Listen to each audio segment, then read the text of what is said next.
Muito boa noite, meus nobres companheiros do conhecimento desta plataforma digital não muito ortodoxa e nem muito renomada.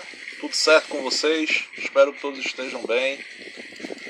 Esta live de hoje irá coroar o ano de 2021 e iremos fechar com chave de ouro, porque a gente vai ter a honra de conversar e trocar uma ideia com o guitarrista, músico e ilustrador Neilton, da banda Devotos, uma banda seminal que já está aqui na ativa desde 1988 no estado de Pernambuco, representando o Nordeste para o Brasil todo. Então quem gosta de boa música, seja muito bem-vindo, que o papo vai ser bom e o cara tem muito para ensinar pra gente. Durante essa live do dia de hoje, a gente vai estar sorteando 2 livros para quem vier perguntas. O primeiro livro vai ser este aqui, o Teatro Musical de Valmir Chagas, o famoso Velho Mangá. A gente vai estar sorteando este livro e nós vamos estar sorteando este livro aqui também, ó, Música para o Povo que Não Ouve, do vocalista da banda Devotos, Canibal.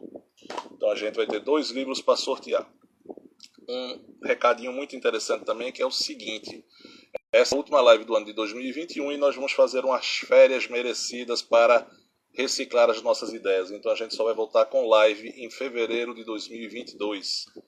Vamos estar postando ainda conteúdos filosóficos, históricos e pedagógicos e musicais, mas as lives só em fevereiro, porque a gente precisa reciclar as ideias, certo? Então, muito boa noite para meu amigo da Vinil Botequim, que já está na área, nosso patrocinador musical. Rafael, minha amiga, seja muito bem-vinda. Josimar está na área, Ana Júlia na área. Então, vamos convidar aqui o nobre Neilton para a gente bater um papo com ele. Deixa eu ver aqui, ele já está aqui na área. Guitarrista seminal da história pernambucana da música. E daqui a pouco a gente convida nosso brother Thomas Lima. Grande mestre Neilton, satisfação em conversar com o senhor, meu nobre. Como é que você está? O prazer é meu irmão. Boa noite para todo mundo aí. Valeu o convite, estou por aqui. Vamos aprender muito com você hoje, que você tem muito a ensinar. A banda Devotos tem muito a falar. História tem bastante, cara. Tem bastante história. Não só história, eu acho que vocês têm muito a ensinar no contexto educacional mesmo, porque, por exemplo, este que vos fala aqui foi influenciado diretamente por vocês. Então, assim, musicalmente, nas letras, então, assim, vocês foram parte fundamental da história musical desse senhor aqui com vocês. Que bom, cara. Fico feliz, fico feliz. É massa Sério? quando a gente tem essas... A gente encontra pessoas como você, assim, que cita o Devotos como parte de sua referência, sabe?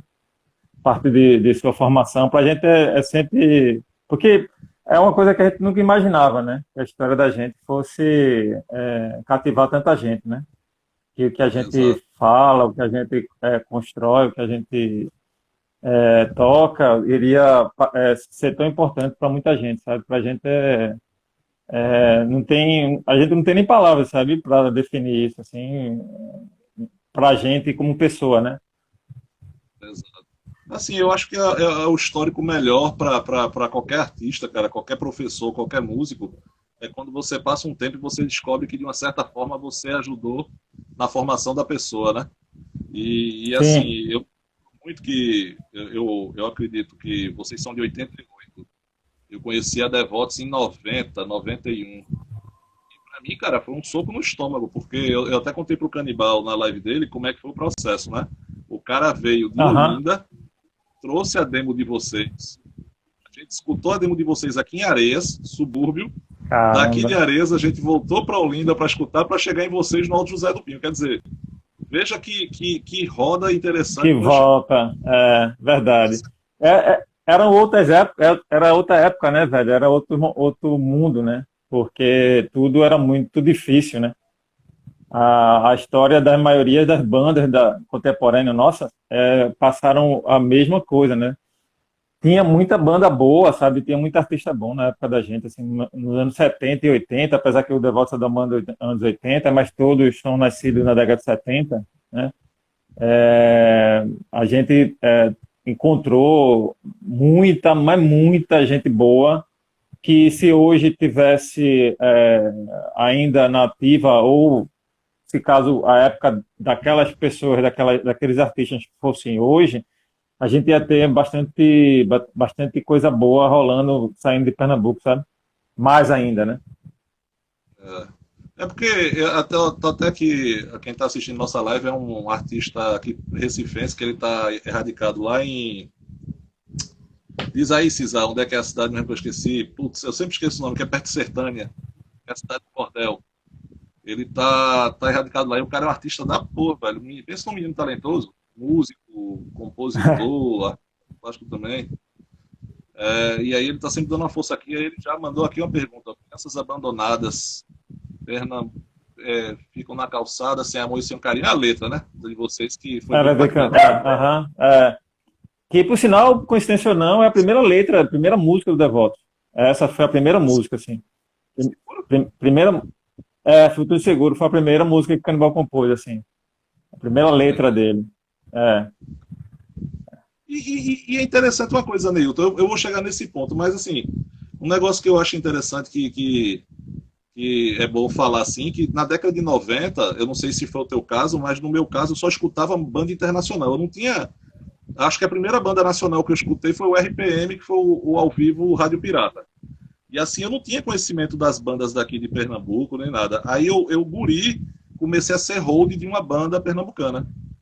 E aí eu tava num programa Nossa. chamado. Eu saquei a demo de vocês e saquei o disco do Câmbio Negro, Espelho dos Deuses. E aquilo Sim, pra mim foi um murro no estômago, porque foi um divisor de águas. Eu disse, porra, que som da porra é esse, velho, que tá vindo daqui? Aí pois o é. menino, o Kilder, ele falou assim, cara, isso é Devotos, Devotos do ódio, que na época é Devotos do ódio. Aham, aham. Eu ainda fiz essa demo. A demo eu levei até pro Canibal dar uma sacada no dia que eu peguei os livros. E aí, isso pra mim, cara, foi muito impactante. E depois de 2 anos eu vi vocês pela primeira vez num programa chamado Verão. Não sei se tu lembra, lá na TV Jornal. Lembra, TV Jornal. A gente. Então, bicho, a gente deu uma certa sorte, vamos dizer assim, porque quando o Devoto, como eu falei, dos anos 80, né, finalzinho dos anos 80, 88, como você também, a maioria da referência do Devoto e de seus integrantes assim, eram bandas internacionais, não tinha como. Era uma época que o rock estava chegando bem forte ao ponto de nascer o rock brasileiro, né? O rock vindo de Brasília e tal. E aí, o que era massa, bicho, nessa época é que a rádio era uma rádio que tocava música rock, né? A maioria das rádios tocavam, né? Desde, como a gente está falando das bandas internacionais, pegando as bandas de hard rock e tal. Tinha programas dedicados ao rock. A Transamérica era quase uma rádio rock, saca? A Rádio Cidade. Até chegar na TV Jornal, já era o começo do boom que aconteceu nos anos 90, né? No começo dos anos 90, 93 com o primeiro grupo rock, e aí foi abrangendo, né, várias bandas naquela época, e todas daqui, e cada uma com vertentes diferentes. A gente estava no underground, né, a gente estava tocando, fazia sempre o circuito underground, onde boa parte das influências do Devoto vinha, né, como o Canibal provavelmente deve ter contado aqui, que a gente vivia no sebo. Aí, como a gente está falando que a maioria das bandas e os discos que a gente comprava eram discos de bandas gringas, né? Iron Maiden, Led Zeppelin, Sex Pistols, The Clash. Essas eram as bandas que chegavam para a gente mesmo pelo sebo. De repente, cara, Cannibal encontra um disco do Inocentes.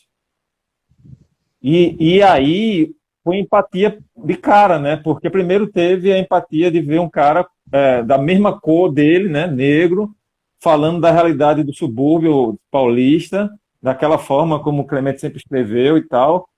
Canibal, vamos dizer que se apaixonou à primeira vista, saca? Assim. E aí foi uma espécie de garimpo, né? Porque, como eu falei, que as rádios daqui nacionais, na verdade, tocavam rock, né? Antes de internet, antes de qualquer coisa assim. A gente já escutava Plebe Rude, né? Já escutava Plebe Rude na rádio. A Plebe Rude ainda hoje viva, né? Tanto que o próprio Clemente hoje faz parte da Plebe Rude, né? Ou seja, essa liga do punk paulista a plebe a geração da plebe, pegando o começo do Legião Urbana e outras bandas e tal, eram contemporâneas e passavam a mesma mensagem, né? Era na época ainda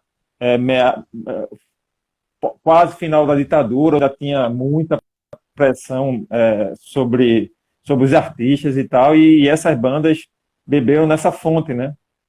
E por resvalando, terminou a gente bebendo dessa fonte também, né?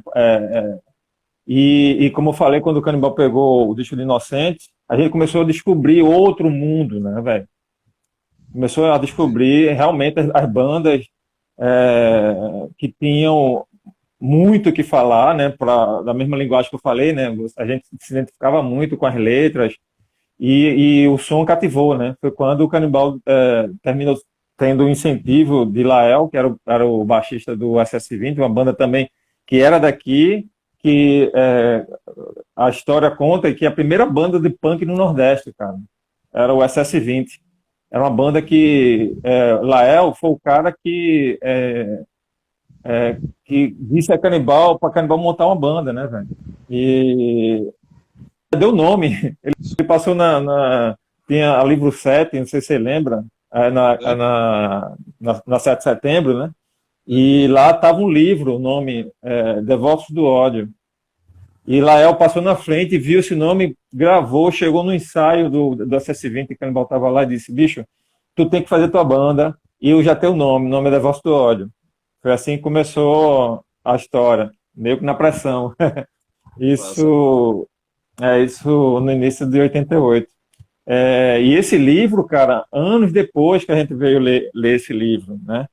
E eu entrei pro Devoto basicamente com 6 a 8 meses de banda, assim, já tinha rolado. Eu tocava em uma outra banda, e a banda que eu tocava acabou, era uma banda tentava fazer metal, tentava fazer thrash metal, a primeira banda de metal aqui de Casa Amarela, e a banda acabou. Eu era com o vocalista, que é do Relado Coberta, né? Era eu, o baterista, que era do Matar na Mão, ele, que era da Coberta, e eu, que posteriormente entrei no Devotos depois. A banda era essa, assim.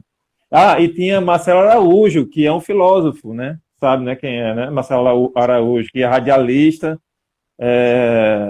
de esporte, pronto. O Marcelo era baixista, velho, dessa banda.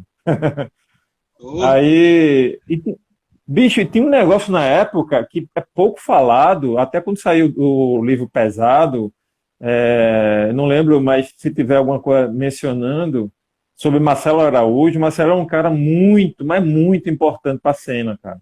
Por que Marcelo é um cara muito importante para a cena? Porque Marcelo, já jovem, aos seus 17 anos, talvez até mais jovem, ele tinha conseguido entrar numa Rádio Guarani, para ser radialista, meio que conseguiu uma história lá, começou a trabalhar, moral da história, terminou conseguindo inserir lá um programa de rock, cara.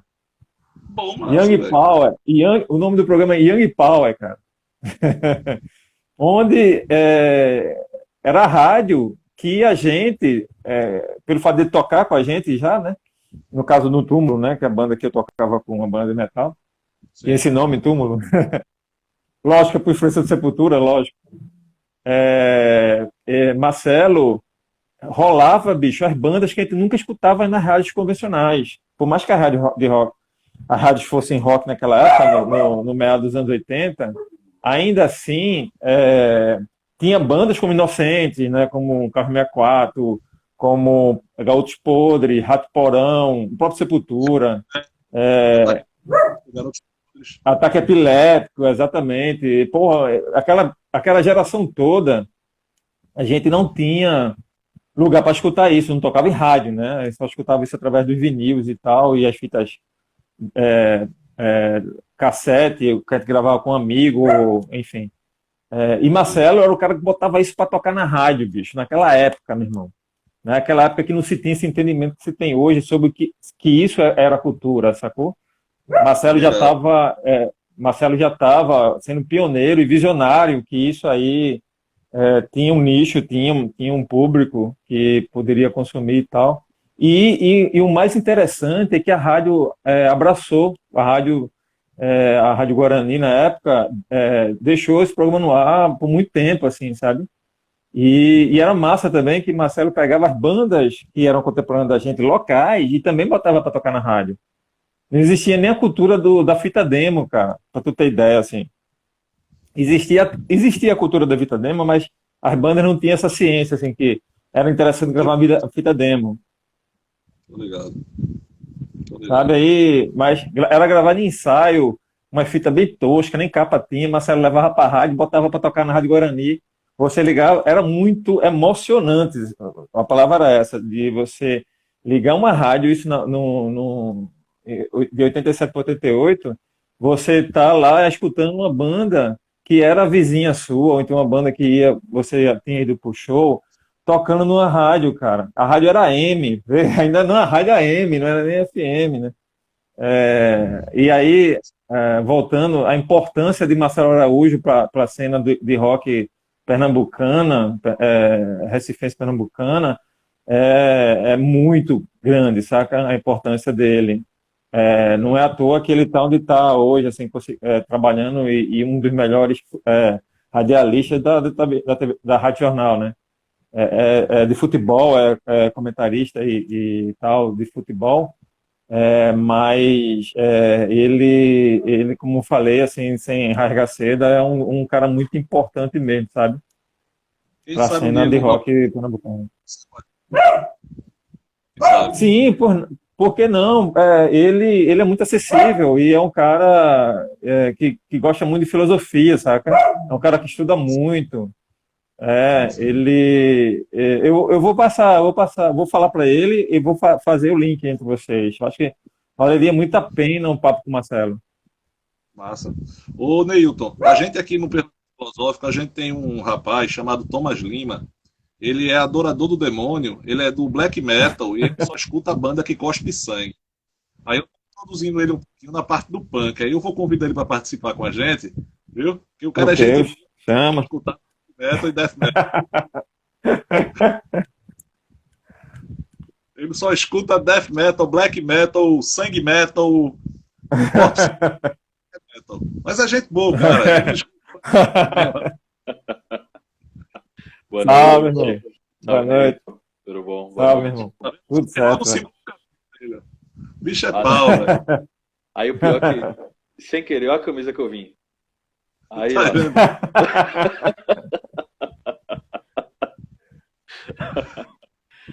Mas, cara, eu tava Ô, ouvindo o doutor. papo aí, tava falando sobre Marcelo Araújo. O engraçado é que tem muita figura hoje, né, assim, na política. Por exemplo, Vonei Queiroz, deputado federal, levou o Sepultura pela primeira vez para Caruaru. Então, tem Exatamente, muita gente exatamente. hoje que não tá na cena, né, mas lá atrás teve importância fodida, assim, para tudo que rola hoje Verdade, aqui verdade. na cidade. É porque, cara, Pernambuco,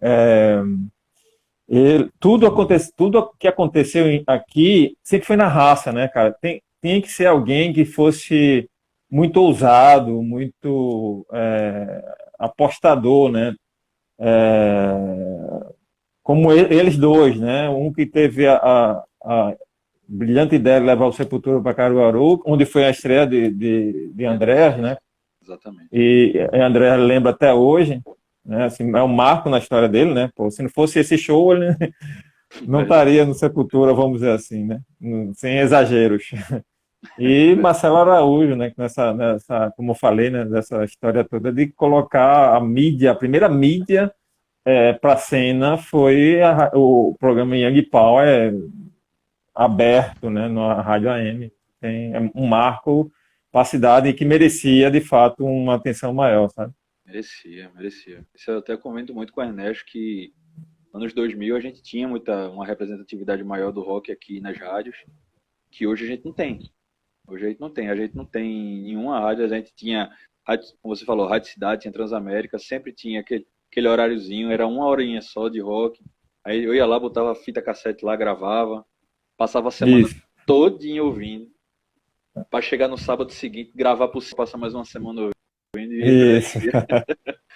Era assim mesmo. É. era. É Mas Ó, porque hoje, cara, até isso. e hoje a sua Isso é uma coisa. já mais. mais Tem um lance, cara, que essa parte dessa, vamos dizer, carência, né?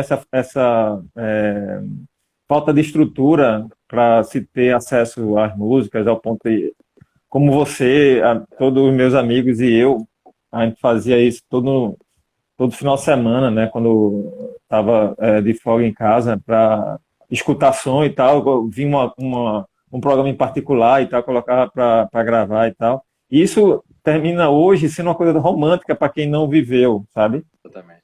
E para a gente também. Para a gente também é uma coisa romântica, de um certo modo, né? Porque você remete a uma situação que hoje, cara, esse lance que tu falou, ficar curtindo a música um tempão, ninguém faz mais isso hoje. É muito descartáveis as coisas, sacou? Você lança um disco cheio, o cara às vezes escuta um show e, cara, que disco tá aquele show? Desse bicho tá nesse. Quem te lançou, que tu escuta? O cara não tem, sabe? Quer dizer, ou seja, ele vai escutar uma música ou outra ali, mas quase nunca escuta o disco todo, ou então não lembra que escutou o disco todo e tal, porque é uma produção muito grande também, lógico, mas não se tem esse romantismo de você colocar no final de semana, sabe? Colocar alguma coisa para beber, chamar os amigos e ficar curtindo um disco, velho. É. Sabe? É difícil. Não é? cara, eu escutei tanto a fita demo de vocês que ela se desgastou, pô. Eu escutei muito. O primeiro disco de vocês, o Agora Tá Valendo, eu tenho duas cópias. Tem uma, porque ela já tá descascando. Porque, como eu falei, ela foi uma pancada para mim muito grande quando eu conheci a demo. E depois, no rock que eu fui de hold de uma banda, eu não vi vocês tocarem porque vocês não foram convidados, né? Vocês foram Sim, assistir. sim. Não tive contato Isso. com o show de vocês. Eu vim ter contato, como eu falei, no Canto do Verão, em 92, 93, eu acho. E quando eu vi Aham. vocês tocando ao vivo, eu fiz, porra, velho, porque assim, era um universo diferente, cara. Eram pessoas comuns entrando para fazer um som, pegando um instrumento de forma precária, porque era precário na época, e tirando o Aham. som. Isso para mim era uma realidade totalmente diferente, pô.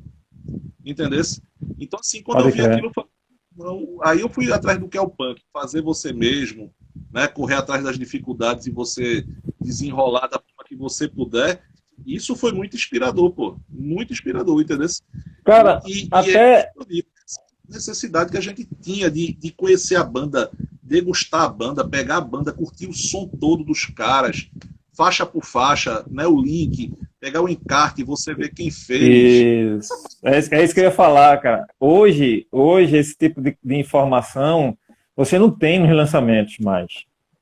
Eu trabalho com um projeto gráfico, das maiores frustrações já esse período de mídia em plataforma digital, porque você trabalha num projeto grande, agora mesmo eu parei agora para vir para a live, mas eu estou trabalhando na capa do vinil de China, vai ser um EP, que tem várias coisas, vários detalhezinhos, não sei o quê, que o cara vai vendo uma telinha desse tamanho, sabe?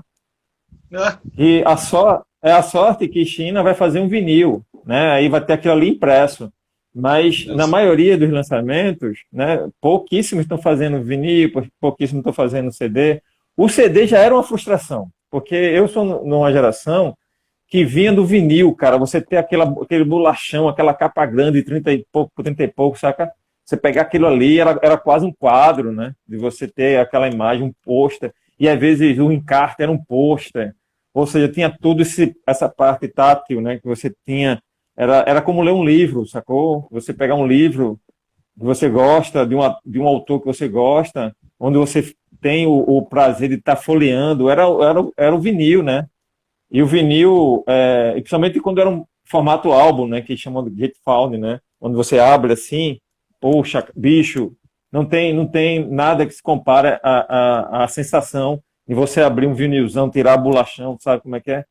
E aí, Sei. quando o Devoto lança o primeiro disco, já era a época do CD. O primeiro disco do Devoto não tem vinil. É uma das maiores frustrações que eu tive na minha carreira como ilustrador e artista visual. Do primeiro disco não tem vinil, não tem a capa grande, sabe? E se vocês não sabem, para quem não sabe, o primeiro vinil que a gente lançou no selo francês, que é esse aqui, ó, Mass Production, e que lançou na França, e a gente, que era uma compilação, né? O primeiro lançamento do Devoto na Europa, a gente pensou, e o próprio selo sugeriu, de a gente fazer uma compilação de coisas que a gente já tinha lançado no Brasil, e lançar, não, esse aí é o Demos e Raridades. Esse aí foi lançado um ano depois. O primeiro vinil lançou em 2010, esse aí, o Demo e Raridades, foi em 2011, foi pelo selo Assustados, que é daqui, Certo. mas o primeiro que a gente lançou em vinil foi o Victoria. Sim. Esse Victoria é uma compilação, como eu te falei, e tem esse nome, Vitória, porque Canibal que sugeriu o nome, porque ele pensou exatamente nessa história, que o primeiro disco a gente não tinha lançado em vinil. Ele disse, meu irmão, isso aí vamos colocar a Vitória pelo fato de a gente ter conseguido, cara, lançar um vinil, saca? Era uma época que, 2010, não sei se estava já nesse revival do vinil, assim, desse e tal, mas na Europa sempre vinil bombou. Nunca deixou de fabricar vinil. Principalmente para o Sei. circuito underground, circuito punk e metal, o vinil sempre tá em evidência, sempre teve. Tanto, cara, que o negócio é muito interessante, essa história de estar em evidência há tanto tempo, uma mídia considerada obsoleta aqui para as Américas, para as Américas que eu digo assim, né, para a América do Sul. Ou talvez, mas sendo mais preciso, para o Brasil. Por quê? Porque na América Latina, que é uma coisa muito triste que a gente tem, a gente não dialoga com a América Latina, né, cara? Um continente gigante, e a gente termina tendo mais turnês fora, tem mais turnê na Europa, ou às vezes Estados Unidos. No Devotos ainda não foi para os Estados Unidos, mas conheci uma porrada de bandas de São Paulo, do circuito da gente, que já fez alguns turnês nos Estados Unidos. O Ratos é uma delas, Inimigos é outra também, e tal. O Teste, eu acho que é a banda que eu conheço que mais viajou por esse mundão, velho. E esse circuito, né, assim, a gente termina tendo mais possibilidade de ir para fora, ou seja, extracontinente, do que propriamente no continente das Américas, né, na América do Sul, que eu falo. E E tem. Oi. pegando esse gancho, completando, desculpe.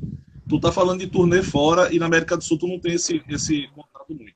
Mas esse contato também deixa de estar no Brasil e em Pernambuco, meio cidade de Pernambuco. Rapaz, então, velho, a gente. Porque teve um corte na tua fala final que eu tô tentando entender, mas eu entendi. É, vê, tem bandas, como eu falei, banda mais do eixo sudeste, assim, que conseguem fazer esse circuito na América Latina, né? Mas, mesmo assim, eles falam é bem difícil.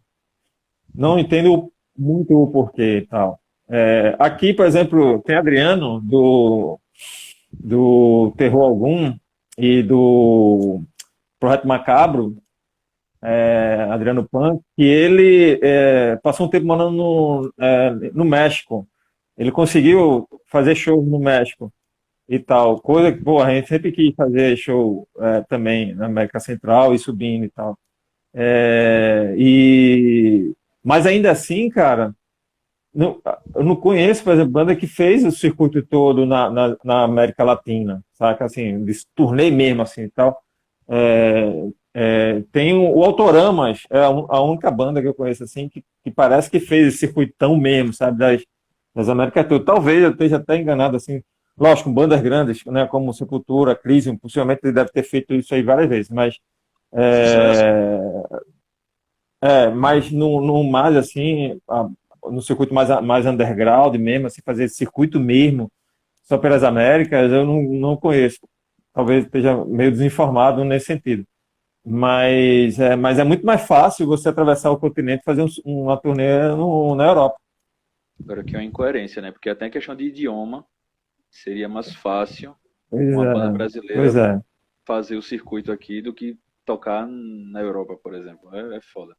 É Outra Pois coisa lamentável. é. também, eu acho que vem muito daquilo que as pessoas vendem do Brasil, sabe? Aquele ranço que foi criado pela mídia de que brasileiro não se dá bem com argentino, que não se dá bem com uruguaio. Pois é, velho. E, Aí a turma Provavelmente. acaba pegando esse ranço. Porque isso foi implantado, isso não é uma coisa natural. Se você pegar para pensar, isso foi implantado pela parte da mídia e a galera comprou por isso aí. Então acho que muito é. não vem dessa parte também, né? Ô Neilton, É aquela mas de. história. Oi, pode falar. Não, eu só emendar assim, que tipo, é aquela história de misturar futebol com religião, sabe? É doido, né? Futebol não é mais futebol, futebol é uma religião, né? Aí dá nisso. Ficão, né, velho? A merda é essa. Agora sim, puxando esse gancho de turnê, e a turnê por Pernambuco mesmo, o Devoto já tocou em todas as cidades do estado e no Brasil, como é que tá? Não, cara. Em todas as cidades, não. A gente faz muito Garanhuns, Jaco Verde, né? Assim, Caruaru já fez algumas vezes. É, que assim, o que acontece? O estado de Pernambuco é muito louco, né? É um negócio que tem uma efervescência gigante de bandas e tal, e nível internacional, né? De ser referência internacional e tal. E a gente tem exemplos como São Paulo, a gente termina indo fazer turnê em São Paulo, cara. Só no estado de São Paulo você tem turnê, turnê que se paga, saca? Assim, tipo, você consegue além do merchandising e tal. E esse circuito é uma coisa que eu sempre cobrei, assim, é, de circuito no estado de Pernambuco, sabe? É, teve iniciativas, né, do Pernambuco Nação Cultural, né, pelo governo do estado e tal, que terminou fazendo, por conta dos festivais, vários festivais acontecendo fora do eixo, vamos dizer assim, fora do centro, né? Mas termina ainda você tendo o caminho ainda indo para os festivais de verão, né? Ou desculpa, o Festival de Inverno de Garanhuns, por exemplo, termina bombando mais, né? O Festival de Jazz, por exemplo, né? Vai ter agora, também é em Garanhuns, né? O Garanhuns terminou virando o outro ponto de partida. Caruaru tem uma cena muito massa, né? De rock. Mas é um lance que se deve fazer ainda, e eu espero que o Devotos ainda, a gente em vida, consiga fazer esse circuito mesmo das cidades. A gente fez poucas cidades, saca? Mas seria interessante pegar um ônibus e sair fazendo um turnê. Agora, bicho, tudo isso é caro, velho. É Eu fogo, sei. porque tudo quando você faz uma turnê, não está envolvido sua banda, pegar seus instrumentos, botar no carro e sair andando. Né? Eu lembro que quando, na década de 90 ainda, pós-morte de Chico, né, assim, que Chico faleceu em 97, em 99, a gente, 99 minha cadelinha está aqui. Olha ele ali. Em 99, em 2000, a gente juntou com a Nação Zumbi e fez o Acorda Povo, não sei se vocês lembram, que era exatamente para fazer esse tipo de iniciativa, sair. O primeiro projeto era pela região de Recife e região metropolitana. Recife e região metropolitana, pegando, acho que Olinda também. E a gente fez muitos shows, velho, muitos shows. Devotos e Nação Zumbi. Só que a gente conseguiu o apoio por um projeto que a gente apresentou na prefeitura na época, e a prefeitura chegou junto e bancou a estrutura, ou seja, a gente conseguia viajar e ter palco, ter som, ter oficinas, que a ideia era começar a semana, ela chegando uma semana, começar com a oficina de quadrinho, oficina de grafite, saca? Oficina de um monte de coisa, e em cada bairro, assim, que a gente ia fazendo a bomba, conseguiu fazer em Areias, já de São Paulo, Morro da Conceição, e era muito legal porque a gente colocava sempre uma banda local e 13 atrações, no caso da gente, eu lembro uma muito marcante, que foi a gente, Líder Itamaracá e Nação Zumbi, e uma banda local. Eu acho que foi no Morro da Conceição isso aí. Cara, a comunidade recebeu um projeto desse. O Devoto sempre teve uma preocupação social, sempre, em todas as ações. E eu lembro um dia que a gente fez no Imbura, que foi o Devotos e o Nação Zumbi, perto do antigo Sacolarte, onde o Devoto já tinha tocado muitas vezes no Imbura, né, no circuito underground, e você vê parte do público lembrando naquela época que a gente passava por lá. E eu lembro que chegou um pai, não lembro o nome do cara, pô, perdão, cara, mas chegou o pai,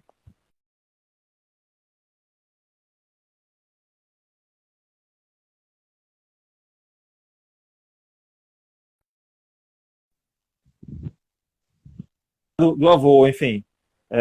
Ou seja, três gerações indo ver um show da gente lá. E eu lembro que o cara disse: bicho, eu tô muito emocionado porque eu vi vários shows de vocês em lugares que não tinha estrutura nenhuma. E de repente vocês não voltaram mais para cá. E eu lembro que a resposta que eu dei para ele foi o seguinte: eu disse, bicho, a gente sempre quis voltar assim. Porque para voltar tocando no chão, só fica martelando que é bonito tocar, ou então fazer dentro de uma situação como se fosse ter que sempre comprovar que aquilo ali é de verdade. Mas, pô, você sair e depois você voltar com uma estrutura grande, cara, oferecendo para a comunidade várias oficinas e no final um show com duas bandas, de uma certa forma considerada grande para o Estado e tal, e que tem essa referência para a comunidade, né? No caso da Devotos, que tinha votado ali, a primeira vez que a nação tinha feito isso, assim.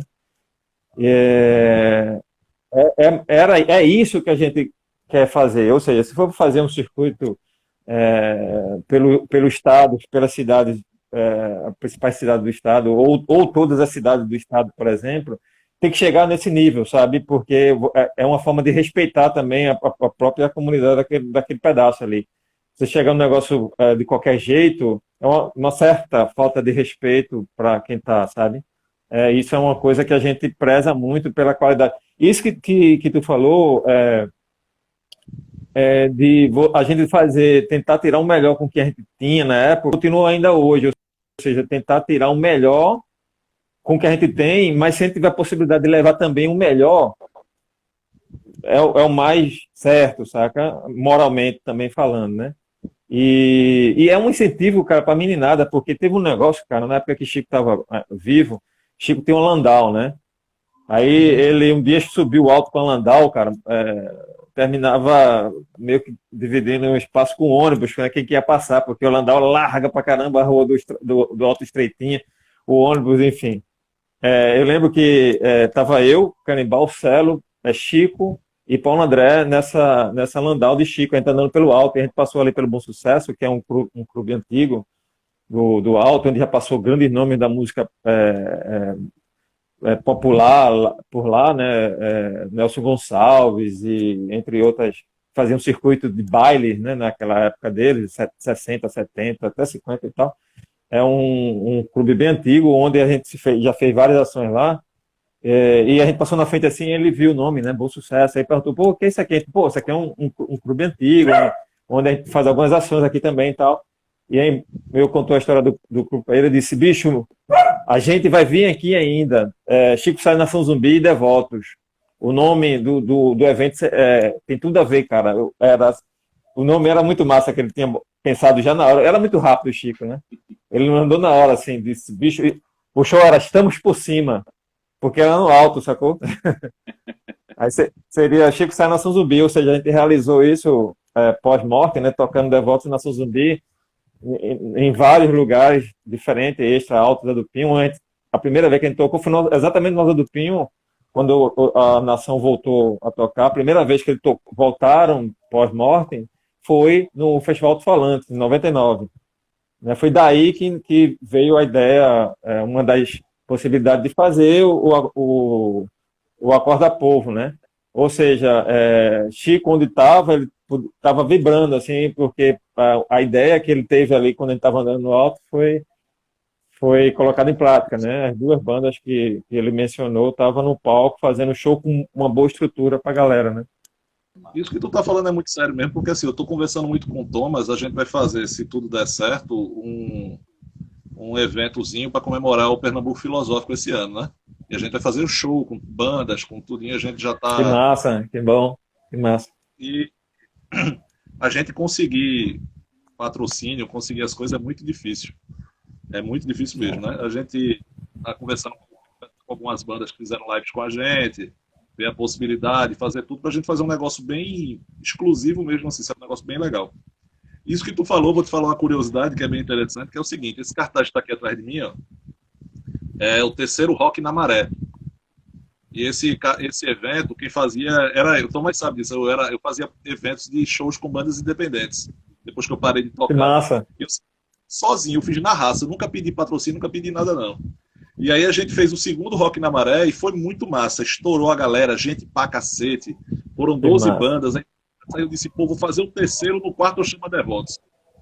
Aí já tinha liguei para o empresário de vocês na época, o cara disse, não é tanto, cachê, não sei o que, eu disse, pô, massa, vamos levantar, não sei o que, eu vou estourar esse terceiro Rock da Maré, e aí no quarto eu chamo Devotos, a gente fecha eles como headliner.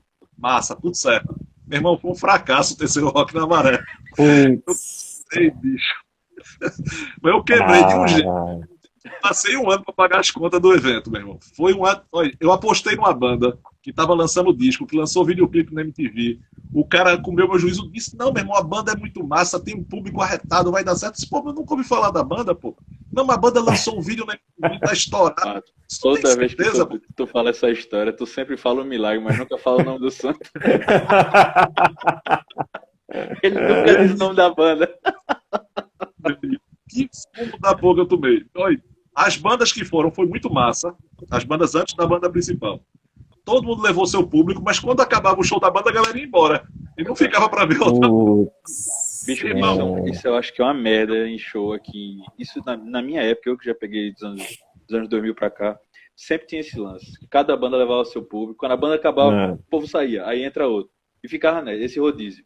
Fora a galera que só ia pra ficar do lado de fora da casa enchendo a cara e escutando o som do lado de fora. Eu falei, porra, bicho, é foda. Isso acontece. Pô. Não, só pra fechar. O pior é isso, é que quando a gente bota uma banda assim, eu tava postando na Devotos, porque todo mundo das outras bandas ia assistir o Devotos.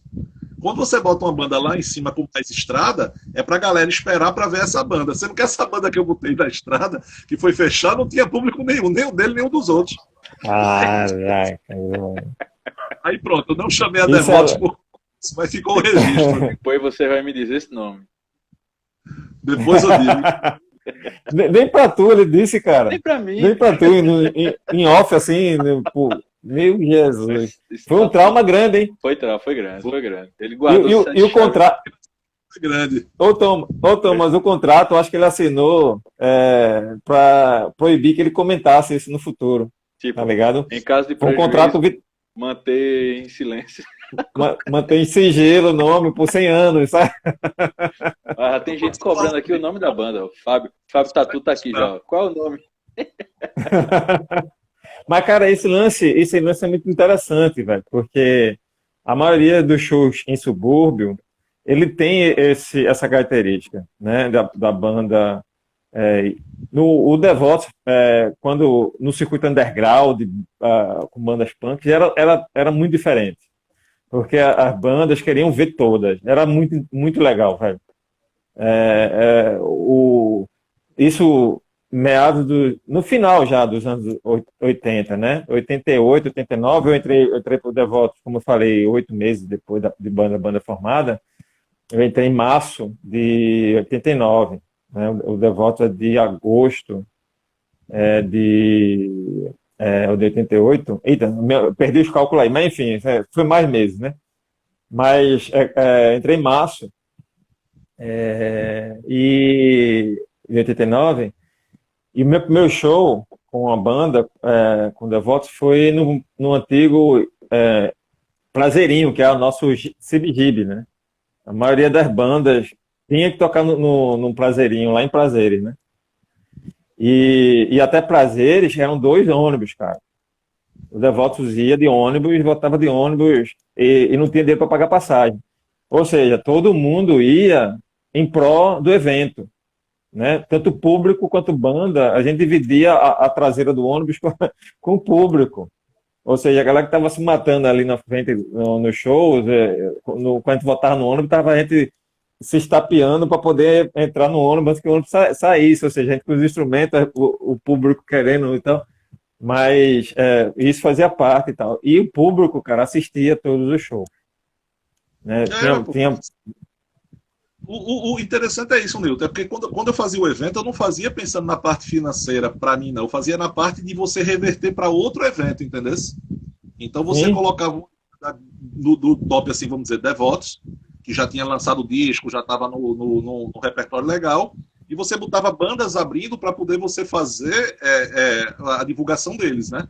E aí eu colocava 8, 9 bandas tocando antes e uma banda já estruturada.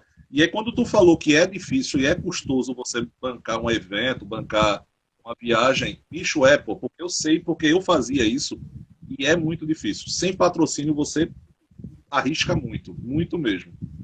Pois é. É engraçado, cara, porque, vê, é engraçado ao mesmo tempo irônico, porque quando, pronto, as primeiras idas para a Europa, a primeira ida, na verdade, do Devotos para a Europa foi em 2000, para um festival de início de verão, sei lá, final de inverno.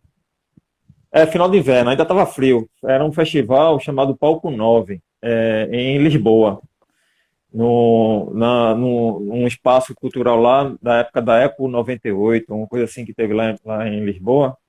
E a gente tocou com uma banda na noite. Eram várias bandas do mundo inteiro. Na verdade, não. A única banda de fora, a única banda gringa era Devotos. Mas tinha banda de Portugal e tal, enfim. E a gente tocou com uma banda lá, cara, chamada 31. Talvez pouquíssima gente aqui no Brasil, até do underground mesmo, venha conhecer essa banda. A banda tem um público gigante, véio. Impressionante. E estavam com uma turnê para fazer na Europa e tal.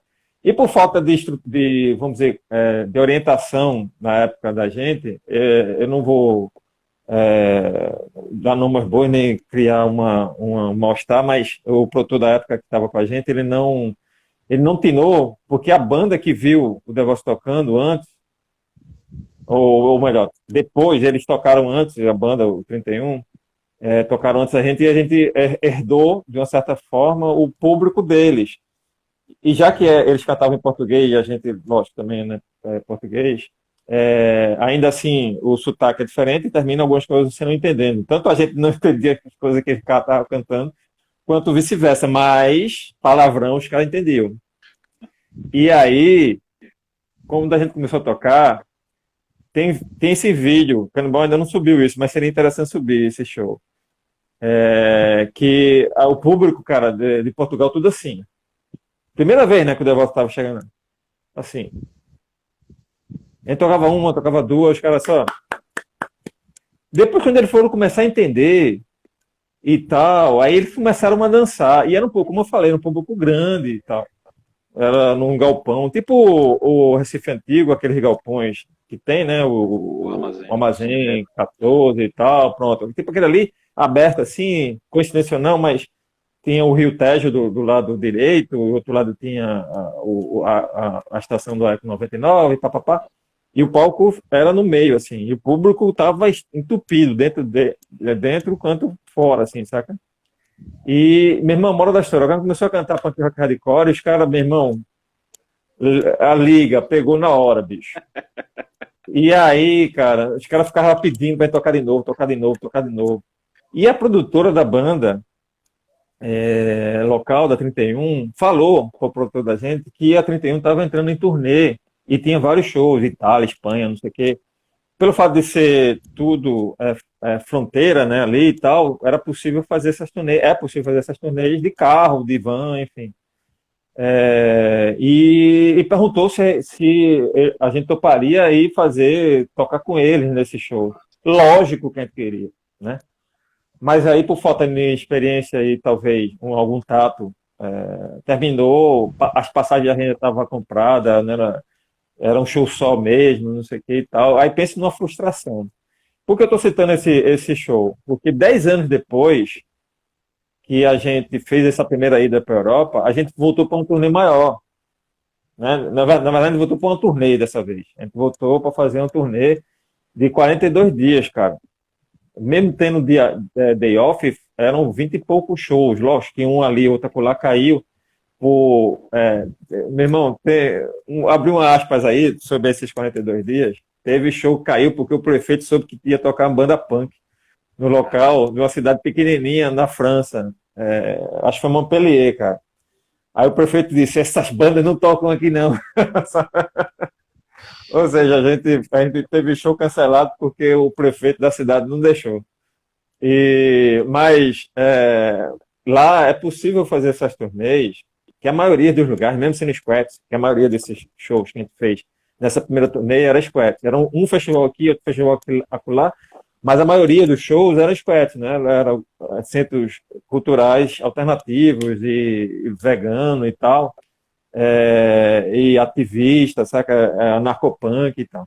E eu lembro que é a primeira, sempre a primeira turnê da maioria das bandas, como Devotos, né, Ratos, Cólera, sempre era nessa pegada de squat, né? E fazendo essa liga com uma possível turnê, por exemplo, na cidade do Nordeste, aí fazendo esse paralelo, você faz pelos países na Europa de carro, porque cada lugar tinha estrutura para fazer os eventos, entendeu como é? Já tem essa cultura de ter, e na maioria dos casos, bons equipamentos. Aí que vem o diferencial. Você chega lá, tem uma boa bateria, tem bons amplificadores, se não um bom PA, mas um mediano PA, saca?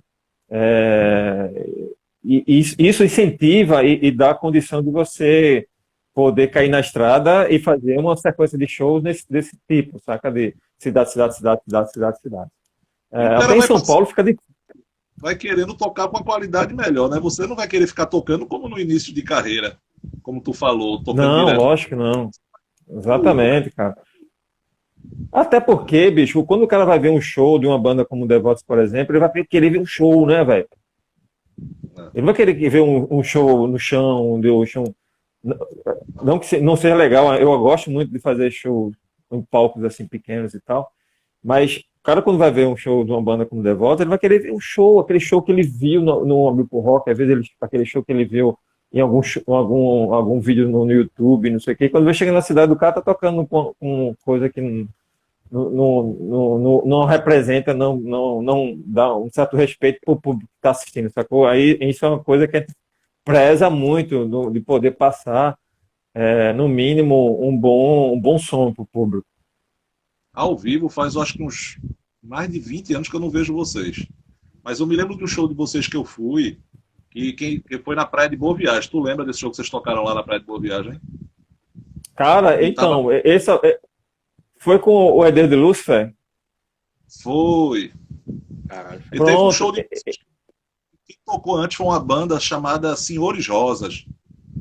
E na frente só tinha banco. Esse cara começou a tocar. Só não jogaram o banco de cimento na cabeça deles, velho. Esperando vocês. Parecia que o mundo tava desabando, velho. Foi uma destruição em massa. Eu acho que essa banda se arrependeu de tocar antes de vocês profundamente, cara. O negócio cara, fogo. Não sei se foi... Esse show foi 93, cara. 93 foi Foi. na Praia de Boa Viagem, foi o encerramento do festival. Caramba, Recife Rock Festival. Isso mesmo, É, pronto. Irmão, jogaram lá, esse cara, garrafa de vidro, jogaram areia, jogaram lixo, ferro, o que tinha poste. Só não jogaram o banco porque estava grudado. Caraca. Aí quando vocês entraram, uma destruição em massa, velho. Eu fiquei assim, sabe? Meio que, né? Chega, fiquei assim, porque eu era muito novo ainda, eu chega, fiquei meio que. Não vou entrar nessa jogada, não, meu irmão. Isso tá pesado, né? Esse show, cara, foi a final. Não foi exatamente um show, eram duas, três músicas, não lembro. A final de um festival de bandas, assim, de premiação e tal. E a gente entrou, falando de equipamento e tal, a gente entrou, se inscreveu nesse festival, até da nossa amiga Ludi Hoffman, que era uma guerreira na época, fazia bastante eventos assim no Arte Viva, tinha um lugar chamado lá em Boa Viagem chamado Arte Viva, e ela sempre fazia isso. Dava espaço para as bandas, tocava Cru, Relato Coberto, não sei o que, para dar uma porrada de banda nesse lugar. E ela decidiu fazer um festival onde abrangesse todas as bandas possíveis da cidade. Pô, entrou muita banda. O Cru tocou, a gente tocou, Mandado tocou. Pô, muita banda, cara. Foi a primeira vez, por exemplo, que o Jorge Cabeleira tocou e tal, e se inscreveu também. Eles foram espertos e se inscreveram com a banda, duas bandas com nomes diferentes, mas os mesmos integrantes, saca? E, por exemplo, parte dos jurados, por exemplo, estava Paulo André, Chico, né? Chico estava vivo, Chico era um dos jurados e tal. E a gente foi passando de etapas, etapas, etapas, e a última etapa, né, a final, foi esse aí que falou, esse show, que quem fechou a noite foi o AD de Lúcifer. E a gente, como mais uma vez, eu estou falando para vocês, sinceramente, que a gente entrou no festival porque a gente nunca tinha tocado num som bom. E o festival tava com sabe assim, palco de primeira, iluminação, som de primeira e tal. E a gente, pô, vamos, né, se inscrever. E a gente foi passando de etapa em etapa, chegou na final. Tanto, cara, que eu não sabia, por exemplo, eu não esperei a premiação, tipo, o resultado da noite, né? Na final tava a gente, os Mordomos, que era essa outra banda do Jorge Cabeleira, e o Jorge Cabeleira. Eram as três bandas para concorrer quem ia ficar em primeiro, segundo e terceiro lugar.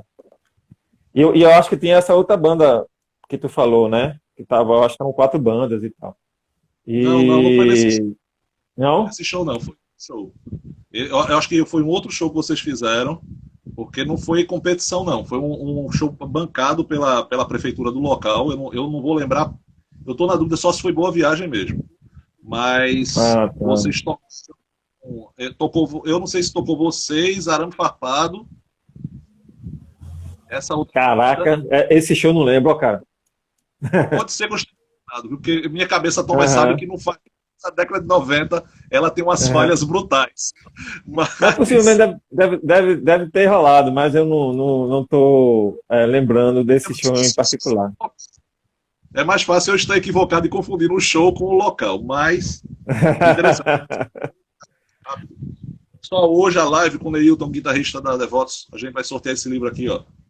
Música para o povo que não ouve, aqui de Canibal, vocalista da Devotos. Se interessar, bota aí depois na caixinha de bate-papo Eu Quero. Também tem esse outro livro aqui do Velho Mangaba, Valmir Chagas. Então também bota Eu Quero. E aí a gente faz o sorteio menos para Thomas. Thomas não pode participar nem Neilton. O restante todo mundo pode. A gente já tocou com o Velho Mangaba, cara. O Devoto.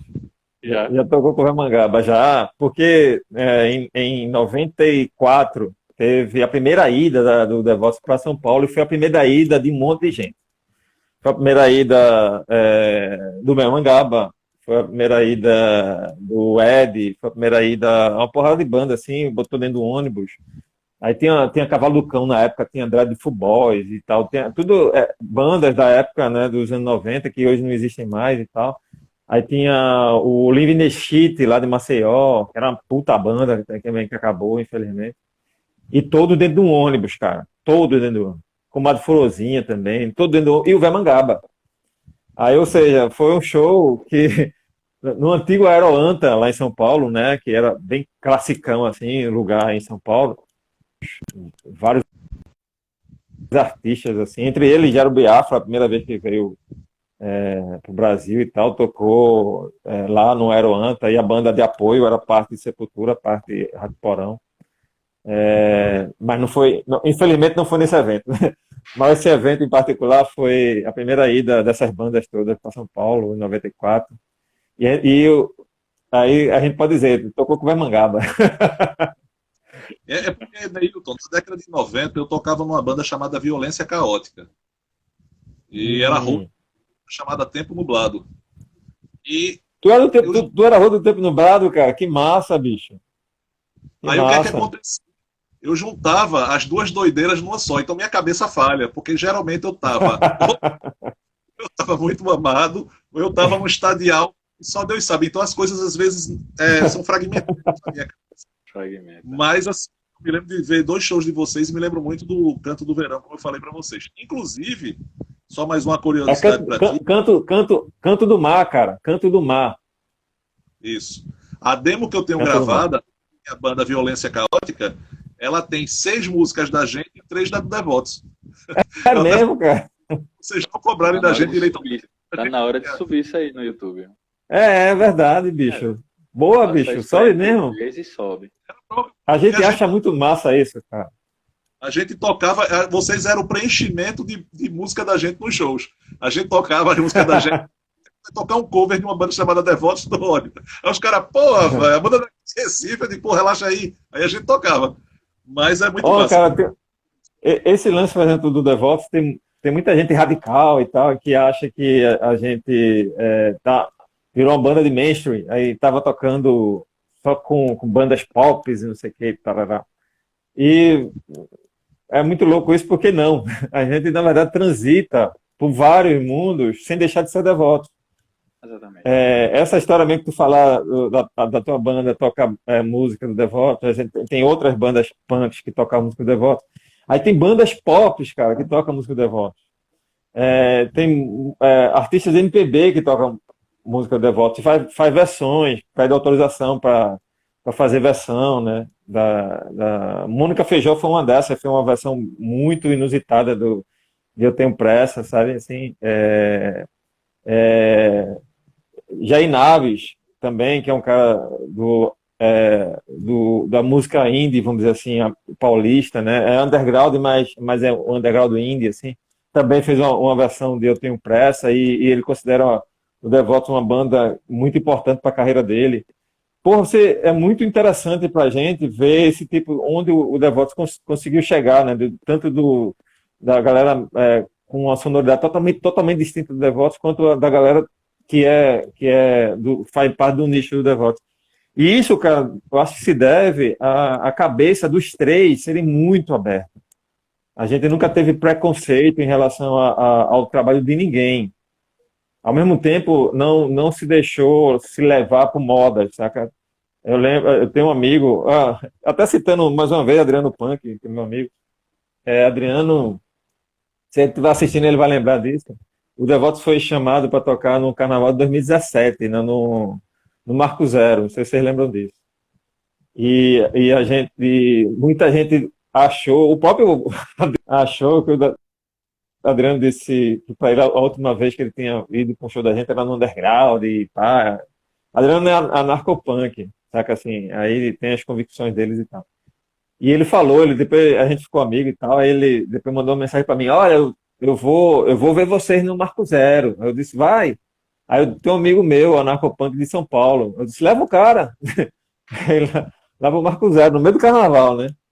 E aí, velho, depois do show e tal, aí ele mandou uma mensagem para mim, né? 2 dias depois, assim e tal, dizendo, bicho, eu confesso a tu que fazia tempo que não via o Devotos e tal, e fui meio na provocação, assim, tipo, quero ver os caras tocando, quase isso ele falou, quero ver os caras tocando frevo ali, tipo, sabe assim?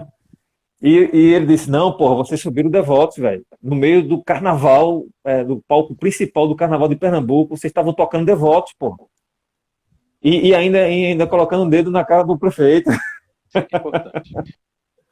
né, aí, eu lembro os comentários de rádios, até Celo falou um lance muito engraçado, que Celo estava na casa do pai dele, e o pai dele estava escutando a Rádio Jornal com aquele radialista da Rádio Jornal que é bem conhecido, cara, poxa, velho, que é bem popular, Vixe, Maria. mas é bem popular ele. Aí eu esqueci o nome do cara, é bem conhecido, tá? Aí disse que É ele, as pessoas ligando, né? Geraldo Como? Freire. Geraldo Freire, Geraldo. pô. Geraldo Freire, então. Aí alguém tava ligando para a rádio para reclamar do show da voz do Marco Zero, sabe? Esses caras que vão para lá para ver frevo, né? E o cara ligou dizendo: olha, o carnaval do Marco Zero tá muito diferente. É uma coisa assim, tipo. E ainda botaram a banda do demônio lá para tocar.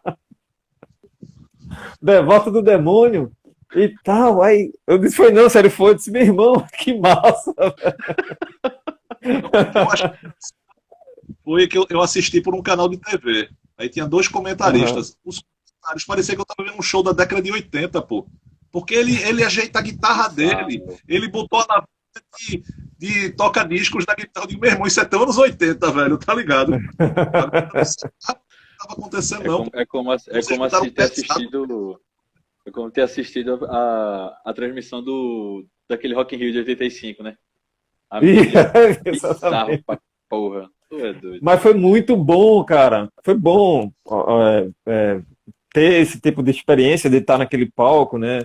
Onde uma porrada de atrações do país inteiro e no meio do carnaval, o palco principal do carnaval, e subiu uma banda do subúrbio, sabe? Uma banda do subúrbio falando do subúrbio, falando, tendo uma posição política certa, assim, sabe? Botando, como eu falei, literalmente a mão na cara, que Canibal cobrou creche nos subúrbios e tal. Ah, e disse pro prefeito, tá faltando creche, isso no meio do carnaval, bicho. Isso foi muito bom, sabe? E, Pois é, porque assim. e foi um divisor de águas, porque foi muito interessante você ver muita gente lá curtindo muito, gente que não conhecia, gente que não sabia, e gente que nem sabe o que é punk rock, nem sabe o que é hardcore, e tava lá dizendo, pô, isso é muito legal, sabe assim, e ao mesmo tempo a gente honrando, de um certo modo, o nicho da gente, de saber que o Devoto estava fazendo o som do Devoto no meio do carnaval, velho. Pois é, porque por mais Olha, que assim, aquele carnaval tenha aquela pegada multicultural, ó, mas sempre fica muito preso àquele pop rock, né? Sempre Titãs, Paralamas, Isso, aquele isso. nichozinho bem light. Aí realmente pegar uma banda de hardcore daqui e que tem uma postura, assim, que tem a postura que o Devotos tem, e ser um evento pago pela prefeitura, patrocinado pela prefeitura, e você está ali, Exatamente. pô, ele tá botando dinheiro no meu bolso, eu ainda tô batendo na cara dele, é um negócio significativo. comentário, ó, o comentário do Herman. Grande Neilton, nos anos 90 tínhamos uma banda punk ska HC, aqui em Chapecó, Santa Catarina, e tocávamos Eu Tenho Pressa. E eu conheço Chapecó em Santa Catarina, porque eu trabalhei lá um tempo, e eu vou dizer a você, cara, é um universo totalmente diferente. E você vê Pode que o crer. Devotos entrou lá, né, cara? Tocou lá, Pô, um né? abraço pros caras, velho. Abraço pros caras e feliz de saber disso, sabe? Eu acho que aquela coisa que eu tô te falando, né, que eu tô falando para vocês, a gente não tem noção ainda, às vezes, assim, aonde a gente foi parar, sabe? Assim, o som da gente chegou, sabe?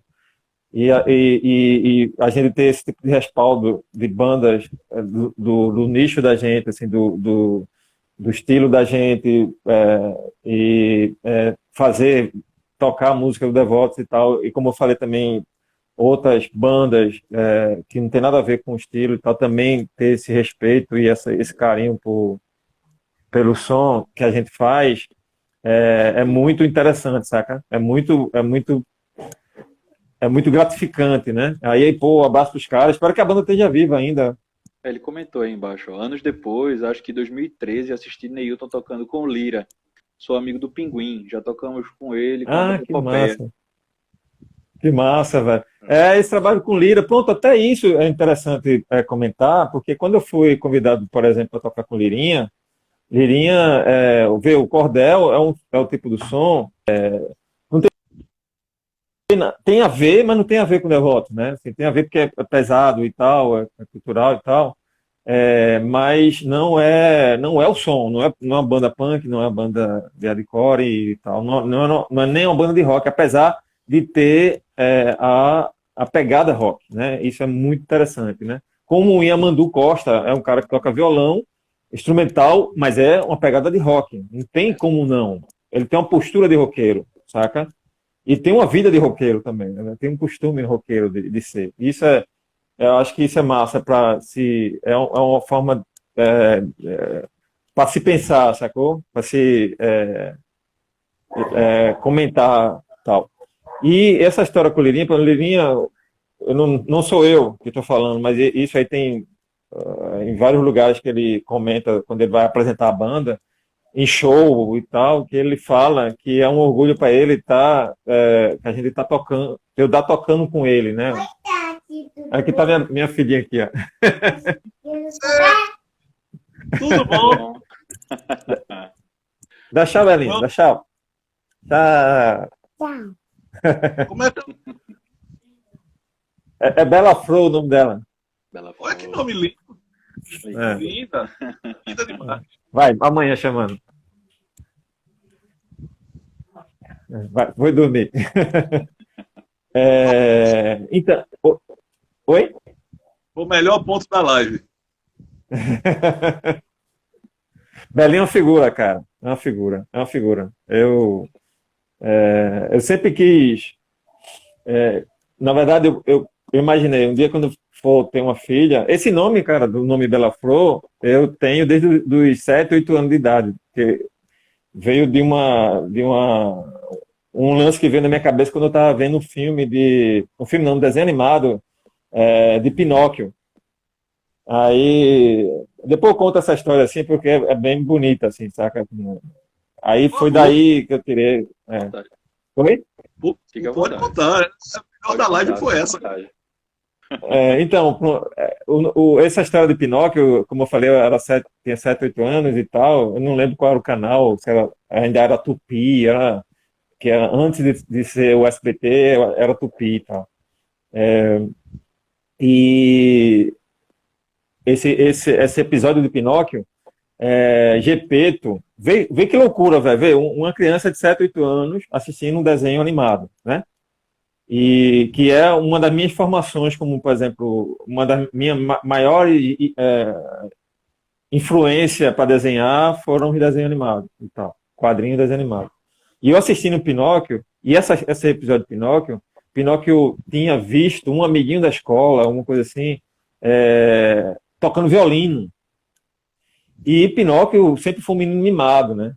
E ele chegou em casa e ficou no pé de Gepeto, coitado de Gepeto, para que Gepeto arrumasse o violino, porque tem que arrumar o violino, tem que construir um violino para ele, e pai, e Gepeto saiu, cara, coitado, bicho, no meio da mata, sabe assim, da floresta, procurando madeira para fazer um violino para Pinóquio.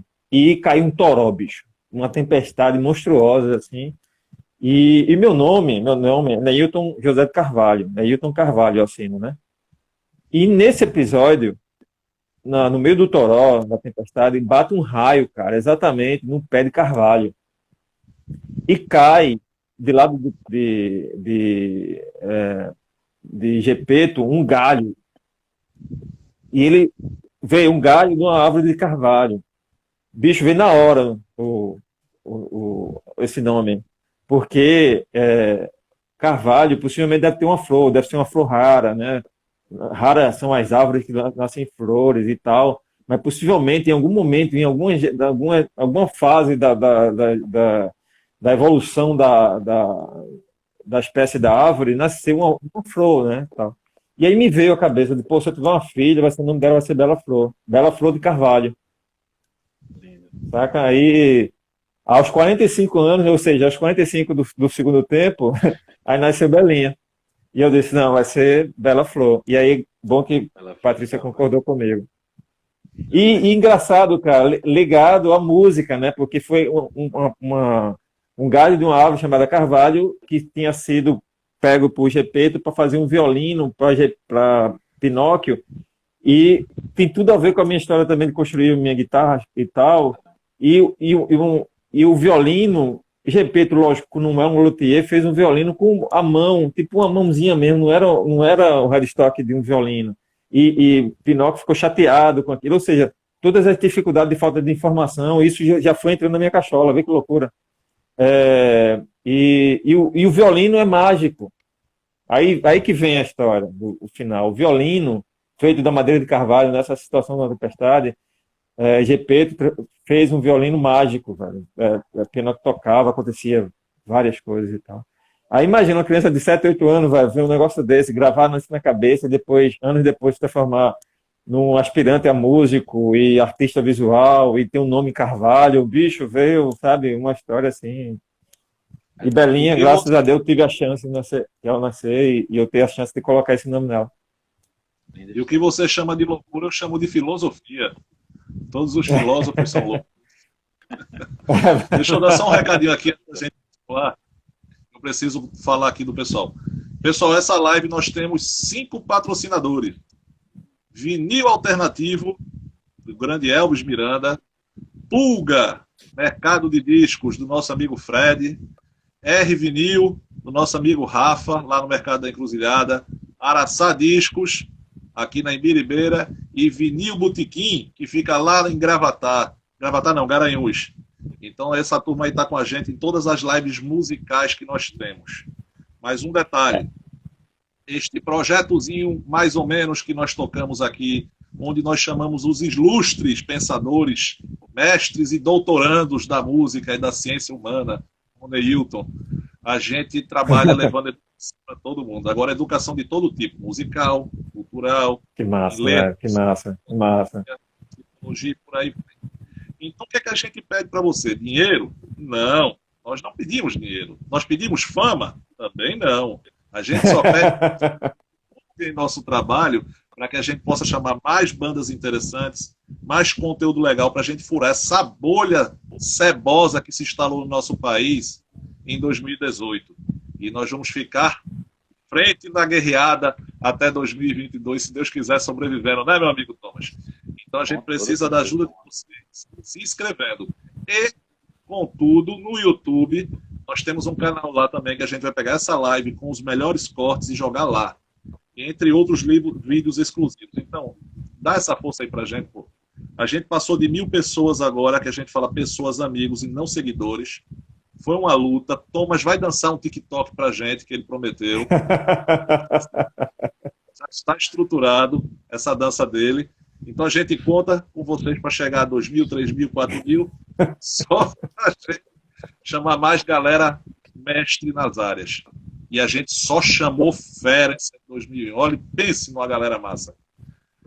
Incluindo, para fechar, essa é a última live do ano, fechando com chave de ouro com o Neilton, e a gente só vai falar com vocês agora em 2022, que a gente vai preparar um leque de pessoas especiais. Neilton, deixa eu te fazer uma pergunta massa. O seu deixa eu só falar um negócio rapidinho. Sobre o lance de filosofia e sobre o que a gente está passando nesse país gigante e sofredor. Uma coisa, cara, que eu sempre falo para taxista, para minha mulher professora, minhas 2 irmãs professoras e tal. Eu disse, cara, um negócio que era para ter desde o pré-escolar era filosofia na escola, cara. Para formar pessoas para ter discernimento. Exatamente. Saca assim? Era para ser, primeiro, a educação ser muito mais valorizada, ter muito mais investimento e tal. Essa pandemia, essa fase grotesca de sombras que a gente está passando, deixou muito claro isso, muito, mas muito claro. O quanto a gente precisa de muito mais forma de educar e muito mais investimento em educação. E muito mais investimento em cultura, e muito mais investimento em saúde e ciência, enfim. Você tem uma filhinha pequena. Quantos anos ela tem, sua filhinha? 4. Eu tenho um filho de 6. A gente está passando por uma situação com vacina de criança, cara, que é uma coisa tão século XVII, que é impressionante. A gente ainda está discutindo isso em pleno século XXI. Se nossos filhos não tomar vacina. É uma coisa tão absurda, é uma coisa tão surreal, que a gente precisa muito falar isso para as pessoas. Muito, porque não é É fácil não, verdade, viu? é verdade, É difícil. verdade. Mas vamos lá. Paulo Peterson mandou até uma pergunta aqui. Ele mandou aqui, PP, ele é lá de Custódia. Ele mandou aqui, Neilton, você ainda pinta camisas? Não abri pro rock, lamentei muito não ter comprado uma com escaravelho. Cara, infelizmente não. Minha vida deu uma guinada assim de quantidade de coisa ao mesmo tempo, porque eu não paro, minha cabeça eu durmo pouco e o pouco eu durmo pensando. E é porque eu tenho muitas ideias para colocar em prática. Eu tenho uma frase assim que eu sempre uso. Quem tem contato, meu contato pelo WhatsApp, vê a frase lá, que é a frase que eu coloquei lá, que é, pô, uma vida só é muito pouco, saca assim, porque é muita coisa que eu ia colocar em prática, mas eu tenho certeza que não vou colocar nem metade. E essas coisas, por exemplo, das camisetas, naquela época, além de ser meu ganha-pão, né, eu pintava a camiseta à mão e tal, e alguém, um produtor que trabalha hoje até com Chico Buarque, Chico Accioli, ele produziu na época até o Faço Burro e tal, mas hoje ele tá trabalhando na produção de Chico Buarque e tal. Ele puxou minha orelha um dia, saca? Disse, bicho, do mesmo jeito que tu pinta a camiseta, com esse nível porque assim, a galera falava das minhas camisetas. Eu sempre fui um cara muito exigente. Quando ela não estava do meu agrado, eu não colocava para rodar. Eu jogava fora e fazia outra. E o nível, e era a minha escola. Eu nunca tive aula de desenho, nunca tive aula de nada, vamos dizer assim. Só, né, escola convencional. E eu fazia o máximo para caprichar, porque eu tenho que ficar muito próximo da pegada das minhas referências, entendeu? E se não ficasse, eu ficava muito frustrado. E eu comecei fazendo capas dos discos que não chegavam no Brasil. Pessoas que importavam disco. Você lembra, sabe aquela banda progressiva Eloy, né? E pronto, aí tem uma capa do Eloy que é um deus sentado numa ilha, chegada no mar e tal, bem trabalhada assim, e tal, como a maioria das capas de bandas progressivas, né? E eu fazia essas capas, né? Eu lembro, e sim, aí não era como é hoje, que você tem até fábrica aqui em Recife, né, de silk, que faz camiseta que nem gringo, né? E nessa época dos anos 80 não tinha, mas de jeito nenhum. Nem existia consulado lá em São Paulo, que tem aquelas camisetas poderosas, não existia, né? E eu fazia, cara, a capa o máximo possível para ser igual. E gente chegava a cada desafio monstruoso. A capa do Summer Time, cara, do Iron Maiden, me deram para fazer aqueles detalhes todo eu fiz. Com todos os detalhes, até a assinatura do cara fez. Fiz tudo. Pois é. E entre outras capas, né? As capas, a maioria dos discos, por exemplo, do Pixies, que não chegava aqui no Brasil, entre eles, os singles, a capa de singles, eu fazia para um monte de gente que conseguia comprar esse disco na gringa e trazia, eu fazia. Quando o cara queria, por exemplo, eu ia no sebo, encontrava as revistas americanas, Guitar World, Guitar Player americana, antes de ter a edição brasileira, e lá vinha as capinhas, ou então as camisetas, que saíam bem pequenininho, velho. Eu botava uma lupa ali, sério, eu botava uma lupa, velho, para tentar reproduzir aquelas capas na camiseta da galera que me pedia. Enfim, isso tudo com tinta acrílica sobre camiseta. E aí, Chico Accioli chegou para mim e puxou a orelha. Disse, bicho, do mesmo jeito que tu faz essas camisetas que tu leva para abrir pro rock, com esse nível, tu pode pintar um quadro, cara, e vender 3, 4, 5, 10 vezes mais caro. Exatamente. Né? E eu nunca fui um cara capitalista. Quem me conhece sabe, assim, eu vivo muito simples. Eu não compro roupa da moda, eu não compro tênis todo ano, saca assim? Não tenho, velho. As camisetas que eu tenho são sempre camiseta assim e tal. Essa aqui foi essa arte foi o que eu fiz pros gringos lá. Aí essa aqui, camisa enviaram para mim, ou seja, eu não gasto dinheiro enquanto a roupa não rasga. Minha mulher fica indignada comigo, porque se a roupa não rasga, eu não vou gastar com roupa, saca? Assim, eu não tenho esse luxo. A não ser que se eu ganho, coisa assim, lógico, né? Se for meu agrado. Sim, mas só para eu concluir, Aí eu comecei, de fato, a pintar a camiseta e logo comecei a ganhar mais por isso, né? E eu fui investindo, por exemplo, no lugar onde eu precisava trabalhar.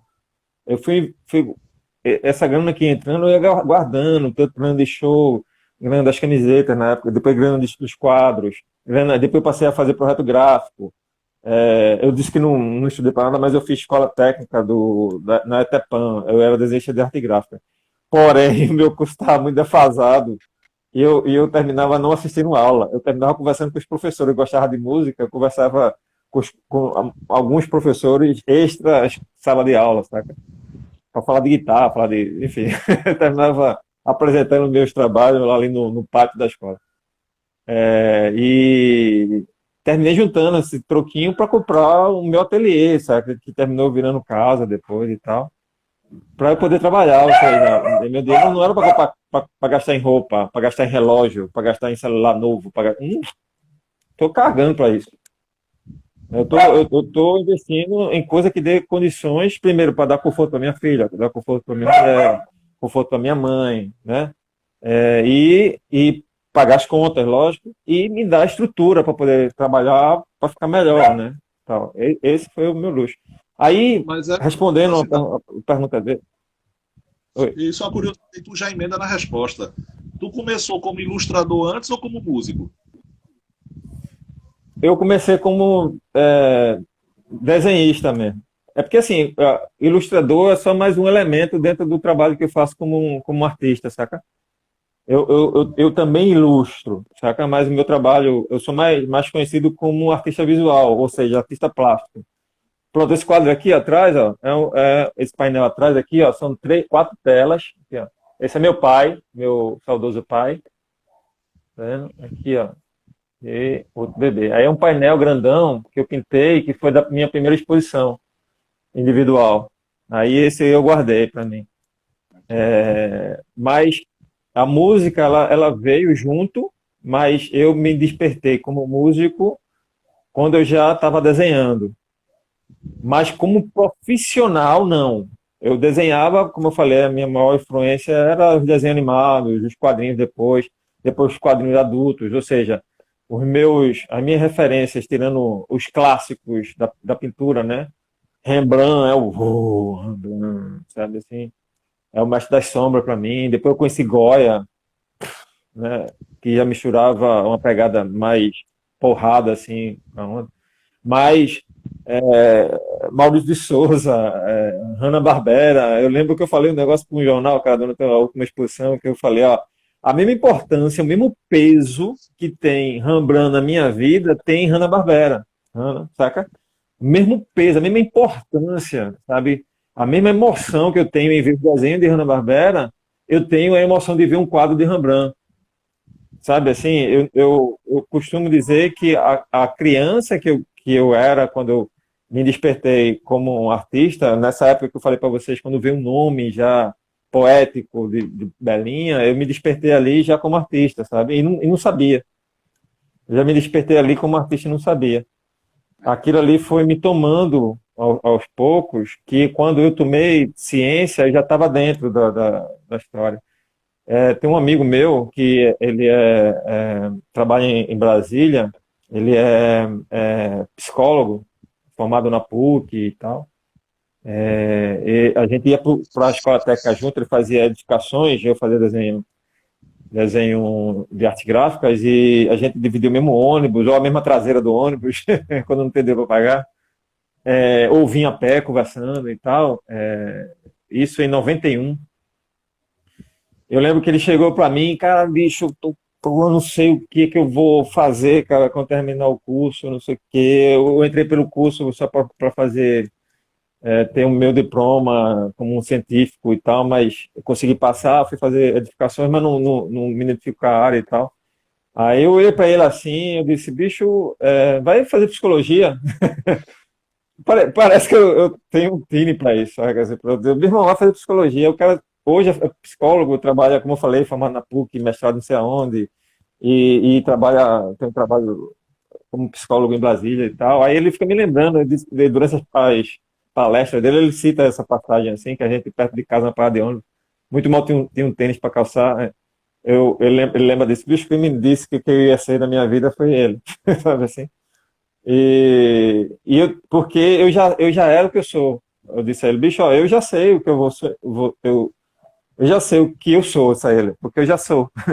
Eu já trabalho com artes visuais eu já tocava no Devoto, né, entre 89, e já toco, é isso que eu quero fazer pro resto da minha vida. Eu não me vejo fazendo outra coisa. E se eu fizer outra coisa, vai ser só para alimentar isso.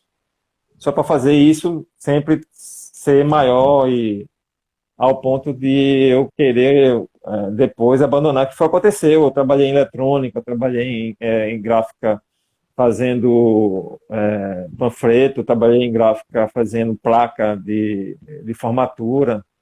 Para vocês terem ideia, eu fazia placa de formatura, mas eu não entrei eu não paguei para entrar na placa de formatura da minha formação. Como eu falei para você, eu achava isso muito hipócrita da minha parte e não assistia às aulas é, e recebi o diploma no final porque eu recebi a nota. Pô, eu vou entrar na placa para quê? Né? Ou seja, lá dos formandos, o meu nome não está. Aí, mas eu tenho e meu diploma eu não fui buscar. Tá lá até hoje, velho. Eu sou uma merda pra isso. Mas, cara, eu completei 50 anos ontem. E eu não imaginava, por exemplo, chegar aos 50 anos. Fato, isso aí é fato. Por vários motivos, de ser onde eu sou, como o país é, o tipo de música que eu faço, o tipo de arte que eu produzo, essas coisas todas eu nunca imaginei que ia chegar aos 50 anos e ao mesmo tempo fiquei pensando sobre esses 50 anos e dizendo, relembrando isso que eu falei para o meu amigo Cláudio Pedrosa, carinhosamente chamado por a gente por Magu, que eu disse a Magu, eu disse, pô, o que eu quero ser eu já sou. Eu fiquei 50 anos dizendo, pô, todas as coisas que eu consegui foi através das coisas que eu tinha já decidido ser aos meus 14 anos, saca assim? Entendi. Neilton, eu sei que a conversa é muito boa, mas a gente está chegando numa reta final por conta do tempo do Instagram. Então eu vou te fazer uma Aham. pergunta, o Thomas faz a pergunta dele e aí a gente dá as colocações finais. Vê só, eu vou contar uma história e depois eu vou te fazer a pergunta dessa história. Eu estava em sala de aula e aí no curso superior que eu estava ministrando, eu não vou dizer a matéria para não as pessoas não se identificarem. Mas aí eu fiz um trabalho, coloquei uma letra, uma música, um vídeo, que eu sempre gostei muito de trabalhar com música na parte da filosofia, né? Porque eu gosto de tirar a parte filosófica da letra. E aí eu coloquei a letra de vocês chamada Futuro Inseguro, para as pessoas filosoficamente avaliarem o processo. Coloquei do Mestre Ambrósio, Voar na Casa de Cabral, e coloquei uma personalidade pernambucana que foi Chico Sainz. A letra, as pessoas ficaram extremamente impressionadas com a letra de vocês, mas quando ouviram a música se chocaram. O vídeo da Casa de Cabral, que as pessoas viram, gostaram do conteúdo, gostaram do vídeo, mas não entenderam o vídeo. E quando eu perguntei quem era Chico Sainz, de uma turma foi início de cadeira, tinha acho que uma média entre 48 e 54 pessoas, apenas uma pessoa levantou a mão e perguntou: é aquele artista pernambucano que morreu em 97? Aí eu te pergunto, falta. Isso eu estou falando de pessoas que beiravam seus 17, 18 anos aos seus 40 e poucos anos. Falta um reconhecimento do nosso Estado para com os artistas daqui e falta uma maior visibilidade para os artistas daqui, ou você acha que não? Diante disso que eu lhe falei. Vê só, cara, como eu falei, a gente, do Devoto, recebeu influência fora, influência extra, né, de outros países, né, como a gente comentou no começo, assim, recebeu influência posteriormente das bandas de São Paulo, depois começou a também misturar as influências locais, das bandas locais que a gente admirava e tal, e tal, e tal, e tal. Ou seja, Quantas gerações e quantas referências a gente tem de artistas pernambucanos que influenciaram muitos artistas nacionais e internacionais, né? Eu estou fazendo um apanhado, pegando desde Alceu, Lula Cote, Chico, minha geração faz parte da geração de Chico, né? E Mestre Ambrósio, o Cordel Fogo Cantado, enfim, um monte de bandas e artistas pernambucanos influenciando um monte de gente. Você chegando em outros estados e na rádio, você escutando música da gente lá. O que eu vejo, cara, é o seguinte: primeiro, o Brasil, já vou abrir o leque, não para Pernambuco, mas primeiro vou abrir o leque para o país todo, é um país sem memória. Fato, sem memória. Porque senão a gente não estaria repetindo o que a gente repetiu, votando num miserável desse, né? A população colocando uma desgraça dessa que era trailer, assistindo o trailer e pagaram para ver o filme, entendeu? Pagaram para ver. E sabendo o final. Sabendo o final, pagaram para ver o filme. A gente, isso já é um ponto, né? É um país sem memória. Ponto. Aí a gente começa agora a ver a parte da colonização. A gente é um estado colonizado, que ainda valoriza muita coisa de fora. Tem uma discussão gigante ainda sobre quando tem os eventos públicos e tem artistas locais, os artistas locais ralam para receber. Demora, cara. Recebe, mas e às vezes alguns que não recebem, mas recebem quando você está no pé para cobrar. E artistas de fora, às vezes recebem antes ou metade, pelo menos. Ou seja, ainda assim recebe antes do que os artistas locais. Aí isso já é um ponto de quanto a gente é colonizado. Um outro fato, eu e Canibal, a gente estudou numa escola de freira, não parece não, mas a gente estudou na escola de freira. E é muito interessante quanto a escola hoje, que é uma referência, uma escola de referência na região, que é no Alto do Pinho, Escola Santa Maria. Tem um ensino muito, muito sério e eles são bem focados. E o espaço Dom João Costa, que faz parte da escola, ou fazia parte da escola, hoje já está separado e tal, é um dos maiores parceiros nas ações sociais que a gente tem. Lembra muito o padre Júlio Lancelotti lá em São Paulo, saca? Ou seja, a gente está vivendo um mundo totalmente diferente. Ou a gente vai para a escola, às vezes, ou eu, ou Canibal, ou eu e Canibal, isso a gente é chamado para conversar com as criancinhas. Ou seja, as crianças aqui no Alto conhecem os artistas locais. Por que citar esse exemplo? Porque o que acontece? As escolas terminam, às vezes, tendo uma função muito importante para a preservação da memória dos artistas locais e das artes que foram produzidas por esses artistas. Quando você vê uma escola no subúrbio fazendo o tema Chico Science, um tema Maestro Forró, um tema Canibal, isso tem que ser muito valorizado, não é porque são pessoas que a gente conhece e tal, mas sim porque são pessoas importantes para o Estado. Se o Estado em si, ele não te dá essa condição e só o professor sozinho vai fazer aquilo, é uma gota no oceano, sabe? E aí você só endossa o quanto o Estado é colonizado e o quanto o Estado não tem memória. Muita gente, por exemplo, se a gente fala de Chico, nesse exemplo que você falou, de pessoas, de certo modo, com formação já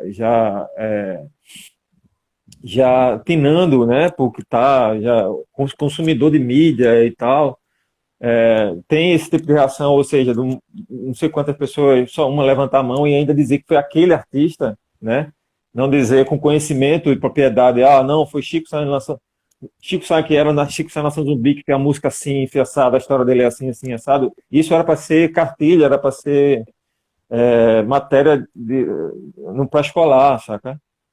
Pela importância do nome e pela importância da obra, né? É como a gente ficar. Imagina se tu pergunta quem foi Naná Vasconcelos. Ninguém vai saber. Naná, eu lembro um dia, o cara um dia me perguntou qual é uma das tuas influências, cara, como músico, como guitarrista. Eu citei alguns guitarristas e botei Naná no meio. Por quê? Naná é o nosso Hendrix, só que toca percussão. Era um cara que tocava, tinha uma atitude, tocando, por exemplo, o berimbau, um instrumento de corda, que não deixa de ser um instrumento de corda, não deixa. Ele eletrificava aquele instrumento, passando por efeitos e tal. Ele era para ser, dentro dos exemplos, sempre o primeiro, Naná.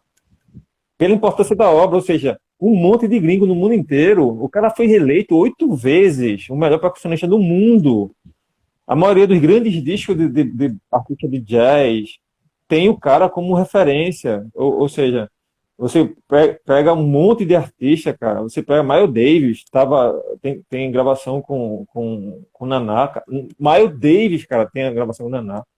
Saca assim, eu tive a sorte, eu trabalhei fazendo o site do Naná, ele ainda em vida, e tive acesso a um monte de trabalho dele, das capas, dos discos, quantos artistas, não sei o quê, que eu tinha que organizar isso para passar por designer do web designer, né, para montar o site e tal, e eu já conhecia Naná, e eu sabia da importância de Naná, né, nessa história,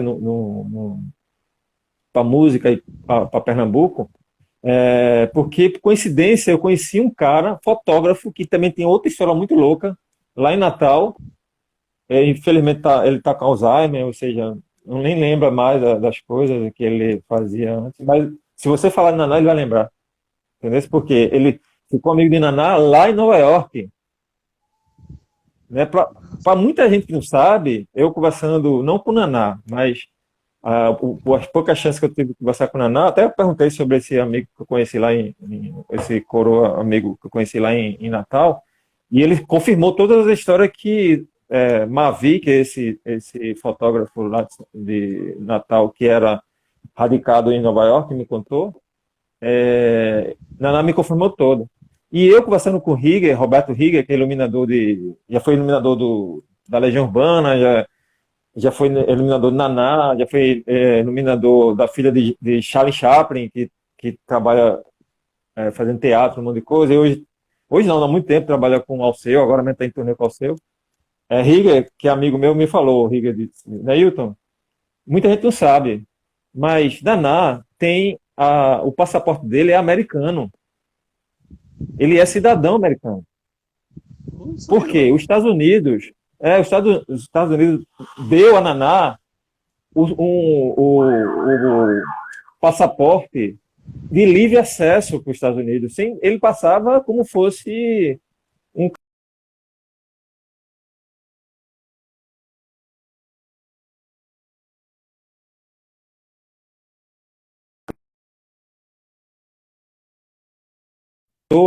e do artista Naná Vasconcelos para os Estados Unidos. Vê que coisa, velho.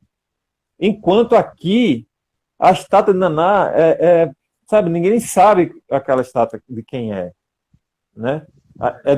Depedrada, sabe, é vandalizada, como a outras estátuas que a gente tem com grandes nomes de poetas, né, de artistas, enfim. Ou seja, a gente ainda vive, infelizmente, essa parte que pega o Pernambuco como um estado rico de cultura, exportador de cultura para o mundo, né? A gente está citando duas pessoas só. Citou Naná e citou Chico Sainz, né? Imagina, né, você falar mais ou menos o que se fala de Paulo Freire. Né? Paulo Freire é mais valorizado fora. Exatamente, velho. Exatamente. Similar assim, né? Aí, cara, eu acho isso, que às vezes falta ação política para a memória, né, para as novas gerações entender a importância de artistas como esses,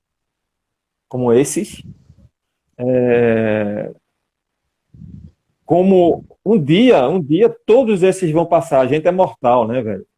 Um dia eu vou morrer, cara, eu vou morrer. forró vai morrer, né? Toda essa geração vai morrer. E possivelmente a gente vai cair, talvez, também em esquecimento. E eu acho que a gente como artista, como criador de obras, seja ela pintura, seja ela poemas, seja ela música, enfim, a gente, para quem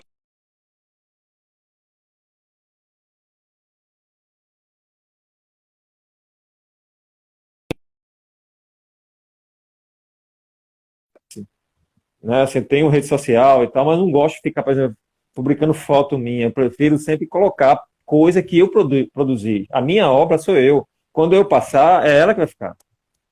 Entendeu? E eu tenho que fazer o meu melhor enquanto eu estou aqui. O melhor que eu quero dizer não é ganhar dinheiro, o melhor que eu quero dizer não é ostentar posição, de status. O melhor que eu quero dizer é o melhor para as pessoas que estão vendo o que eu estou produzindo, as pessoas que têm interesse no que eu estou produzindo, eu fazer o melhor com o que eu tenho, eu fazer o melhor no melhor sentido da palavra melhor, entendeu? Como é? Porque eu acho que a importância do artista para a cena é exatamente isso, o que você produz, o que você vai deixar. E isso é a obra e isso é a memória. Se você pega gestões que não valorizam isso, e gestões que não é só colocar uma estátua lá, mas dá um sentido por que aquela estátua está ali, aí a gente vai caindo sempre no vício de sempre ser sempre um Estado colonizado. Sempre a gente vai valorizar sempre o que é de fora e nunca vai valorizar o que é da gente, sabe? Ó, cara, ainda vou ampliar isso a mais, porque é o seguinte, quando eu digo que a gente sai e escuta música das bandas locais em São Paulo, nas rádios de São Paulo, no Sul e fora do país, né? Você vê, é muito gratificante você abrir um jornal, tá lá falando alguma coisa, ligar na TV, um rádio, enfim. Você está vendo alguma coisa que fala do seu estado, do seu país e tal.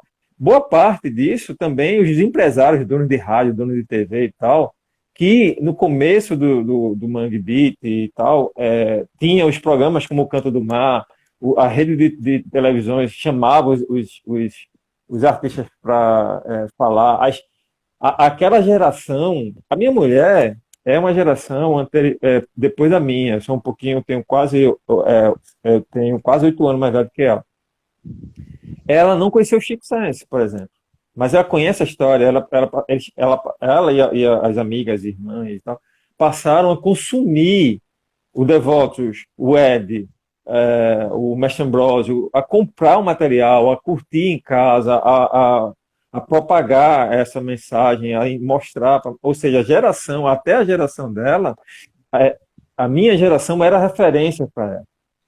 Passou a geração dela, começou a virar uma outra coisa, né? Assim, tem gente que vai fazer esse exemplo que ele falou, quantos outros exemplos a gente poderia agora, pessoas aí comentar, mesma coisa, lá, na minha rua, né?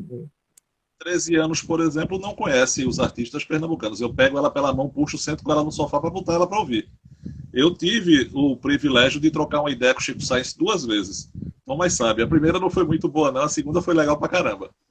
Mas, ó, a gente tá muito, muito apertado. Thomas, dá tuas colocações finais, porque o tempo tá voando. Eu vou mandar uma pergunta que ela estava no meu roteiro e o menino lá do Botequim Vinil passou aqui. Por que tiraram o nome do ódio da banda? Sabe o reflexo que a gente tem hoje sobre a posição nazifascista, a posição de ódio dessa galera contra. O que estava acontecendo? O Devotos do Ódio não era isso. Mas quando a gente começou a despontar, a aparecer para o país, a gente começou a ser barrado num monte de programa de TV, um monte de coisa, jornal, matéria, não sei o quê. Eu lembro, em off, a gente encontrou um dos divulgadores da gravadora que a gente estava, o cara meio lamentando, cara, bicho, vocês com um disco recém-lançado, disco legal e tal, eu não estou conseguindo colocar vocês, por exemplo, no Sem Censura, não estou conseguindo colocar vocês no Jô Soares, porque o nome está impedindo. Caramba. E aí, a proposta do Devotos era pegar isso aí, cara, e mandar para o mundo, que é o que a gente está conseguindo fazer hoje. E não seria só um pedacinho do nome que ia continuar atrapalhando a gente, tá ligado? Aí uma frase que o Canibal fala certamente, assim, certeira, não é certamente, certeira, é mais fácil você mudar o nome que mudar o caráter, né? O devoto sempre foi devoto, só foi tirar o do ódio no final. Pronto, a gente começou a entrar em muitos outros lugares e a gente conseguiu fazer exatamente isso que eu falei desde o começo do papo da gente. Atingir pessoas, no melhor sentido da palavra atingir, com o nosso trabalho, saca? Desde do nicho punk ao nicho pop, ao nicho, sabe?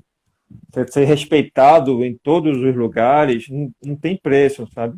E não foi tirando só a palavra do ódio, sabe? Ó, vou dizer uma frase para vocês que disseram para o divulgador, disse, bicho, já tem o Planet Hemp fazendo apologia às drogas. Lá vem uma banda agora para fazer apologia à violência. Porra, é totalmente ao contrário disso, cara. Totalmente ao contrário disso, né? Sabe uma coisa que eu vi também? O pessoal ligava para as rádios pedindo Devotos, vocês, e tocava aquela outra banda Devotos do VJ, que era Devotos de Nossa Senhora Aparecida. Nossa Aparecida. Toca muito. Aí o pessoal falou, não, mas não é essa Devotos, não. Aí sempre tocava ela. Não tinha para correr. Neilton, falando bem rapidinho mesmo. Futuro da Devotos, qual será? O futuro, o bicho, a gente lançou 2 singles, vai lançar mais 2 singles agora desse projeto reggae, né, que a gente está fazendo agora, que é uma das vertentes que a gente também sempre namorou, sempre ofertou, sempre colocou nos discos e tal. E aí chegou no consenso de fazer uma compilação dessas gravações e refazer uma roupagem com o formato reggae mesmo, né? E lançar isso em vinil. E aí vai lançar em vinil ano que vem. Nossa. Esse trabalho que também é pontual, é um trabalho pontual. Vai ser esse trabalho, depois a gente volta à programação normal de só punk e hardcore. Então, pessoal, é o seguinte, eu queria estar conversando muito mais, porque o papo está muito, muito, muito fera, muito massa, mas o Instagram não deixa, pô. Não é que eu não queira, não, o Instagram não deixa. É bronca. Tá quase descarregando aqui. Que eu falei para Canibal, tu és um mestre, cara. Tu és cara. Porque mestre é aquele que tem um diploma embaixo do braço, não. Mestre é aquele que tem o que ensinar e o que falar. E tu, ao longo da tua trajetória, com a tua letra, tua música, que é bem particular, tua arte de desenhar e o que tu falou pra gente aqui, prova que tu é um mestre. Então, de um professor... cara, obrigado. Muito obrigado pela aula de hoje, que foi realmente ímpar. Não tenho como lhe agradecer. Obrigado, valeu. Eu só quero primeiro agradecer muito a vocês dois pelo convite. Vida longa ao Pernambuco Filosófico. Chame Marcelo Araújo, pelo amor de Deus. E só dizer, bicho, que eu não sou mestre, não. Para eu ser mestre, falta ainda comer muito arroz com feijão. E eu só discordo de coisa. Todos vamos morrer e vamos passar por essa vida, menos Thomas. Thomas vai voltar para casa, que o pai dele está de braços abertos esperando por ele. O senhor Devil. O aqui tá falando de quê?